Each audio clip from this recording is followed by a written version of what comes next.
हिमालय को 3 भागों में बांटा गया है।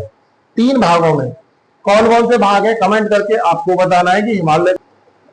नमस्कार, मैं कुणाल शर्मा एक बार आपका फिर से स्वागत करता हूं हमारे YouTube चैनल गुडविल क्लासेस में। देखिए, हमारे पास जो क्लास अवेलेबल होती है वो ऑफलाइन भी होती है, ऑनलाइन भी होती है, और तहे दिल से आपका मैं इसलिए स्वागत भी कर रहा हूं कि आपका बहुत प्यार। ऑफलाइन हमारे पास स्टूडेंट आप अवेलेबल हैं, क्वांटिटी दिन पे दिन बढ़ रही है, क्योंकि हमारी जो कोचिंग का पैटर्न है, कोचिंग पढ़ाने का तरीका है, वो बेहतर। मैं ये नहीं कह रहा हूं कि मुझसे बेहतर कोई नहीं पढ़ाता होगा, लेकिन मेरे बच्चों को मैं इतना बेहतर पढ़ाता हूं कि वो बहुत कॉन्फिडेंस है। कॉन्फिडेंस उनका इतना है कि उनके नंबर्स उनके कॉन्फिडेंस को बता रहे हैं। तो आज का जो विषय है स्क्वायर एंड रूट्स का है, स्क्वायर रूट्स का।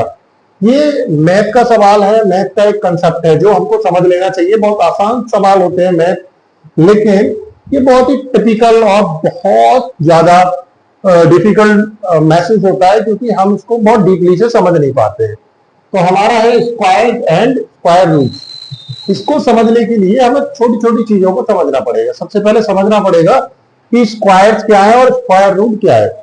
देखिए, स्क्वायर का मतलब है कि अगर हम 16 लिख दें तो इसके फैक्टर कैसे होंगे? 4 इंटू 4, 4 गुणा 4 बराबर कितना होगा? 16। तो जो फैक्टर ये आए हैं, या तो ऐसे लिख लें या फिर इसको इस तरीके से लिख लें। इसको हम हिंदी में घात बोलते हैं, इंग्लिश में स्क्वायर बोल रहे हैं।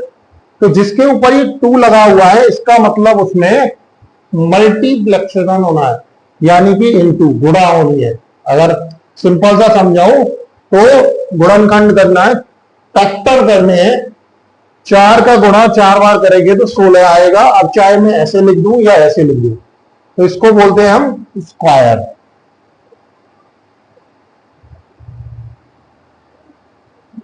स्क्वायर। अब बात कर लेते हैं स्क्वायर रूट की। स्क्वायर रूट का सबसे पहले हम समझते हैं सिंबल कैसा होता है।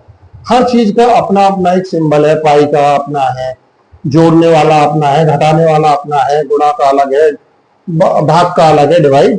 तो सबका अपना अपना एक सिंबल है। तो इसका क्या सिंबल है स्क्वायर रूट का? इस तरीके से आपने देखा होगा, इस तरीके का जो भी सिंबल आता है उसको क्या बोलते हैं हम? Square root. इस तरीके के सिंबल को। अब होता क्या है कि यहां इसके अंदर जो वैल्यू लिखी होती है, जैसे 16 फॉर एग्जांपल 16 है, तो इसका आंसर क्या आएगा? इसका आंसर आएगा 4। अब 4 आया। अब इस पे हमने स्क्वायर नहीं लगाया, क्योंकि इस पे ऑलरेडी स्क्वायर रूट ये वाला लगा हुआ है। स्क्वायर रूट ऑलरेडी लगा हुआ है। तो स्क्वायर रूट को समझना, करना, इसको फैक्टर कैसे करना होता है, उसका भी मैं एक एग्जांपल आपको दूंगा। बहुत बेहतर एग्जांपल है, छोटा सा लेते हैं, छोटा एग्जांपल। जैसे ले लेते हैं 100, 100। हमारे पास कोई संख्या है 100। अब उनसे बोला जाए कि इसके फैक्टर परफेक्ट स्क्वायर निकालो। इसका परफेक्ट स्क्वायर कैसे निकालेंगे? तो परफेक्ट स्क्वायर निकालने के लिए हमको इस तरीके से इस वैल्यू को पर्टिकुलरली फैक्टर करने पड़ेंगे। फैक्टर करने के लिए हमने सीखा है एलसीएम और एचसीएफ। हमने पहले भी ये चीजें सीख चुके हैं। तो इसको सबसे छोटी संख्या से भी करें, या फिर डायरेक्ट 5 से भी कर सकते हैं, 2 से भी कर सकते हैं स्टार्टिंग, और 5 से भी कर सकते हैं। तो पहले 2 से कर लेते हैं। 2 पंजे 10, 50 50, और इसके फैक्टर 5 से कर लेते हैं, या फिर से 2 से कर देते हैं। तो ये रह गया 25, 100 50 25। अब देखिए, 2 से तो होना पॉसिबल है ही नहीं। अब ये ना 3 से होगा ना 4 से होगा। अब ये डायरेक्ट होगा 5 से। 5 पंजे 25, और फिर 5 1। इस तरीके से फैक्टर करते हुए आना है। अब ये यहां समझिए, ये देखिए, ये सब जोड़ा से उठाए जाते हैं, क्योंकि हमें स्क्वायर निकालना है। स्क्वायर कब निकलेगा? कि सेम वैल्यू का एक और डिजिट हो। जैसे 4 इंटू 4, तो यहां पे 2 इंटू 5, 2 इंटू 5 कितना आ गया 10, यानी कि 100 का जो स्क्वायर निकलेगा वो 10 होगा। और 10 कैसे लिखेंगे, वो फिर लिखेंगे 10 की घात 2, 10 की घात 2 10 स्क्वायर। अब एक बार चेक कर लेते हैं कि ये 10 स्क्वायर हमारा सही भी है या नहीं। तो सही करने के लिए हमें 10 को 10 से गुणा कर देनी है।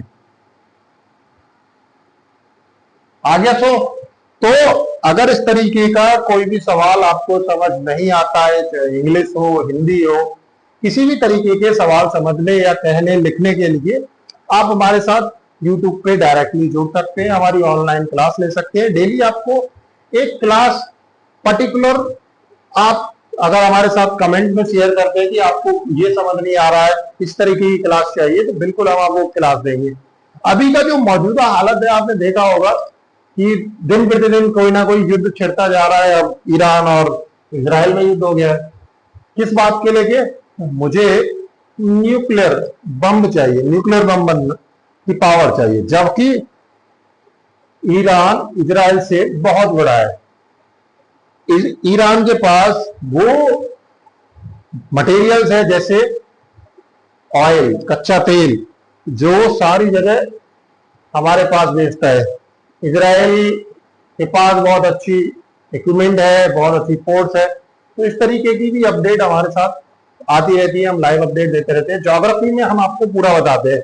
हिस्ट्री और ज्योग्राफी जब हम पढ़ाते हैं तो मैप के माध्यम से आपको बता दें कि कहाँ पे क्या होता है। जैसे फॉर एग्जाम्पल हिमालय को उन 3 भागों में जो बांटा गया है, उनके नाम क्या क्या हैं। अगर आप कमेंट में सही जवाब देते हैं तो अगली वीडियो आपके टॉपिक पे होगी। आशा करता हूं कि आपको वीडियो पसंद आई होगी। धन्यवाद।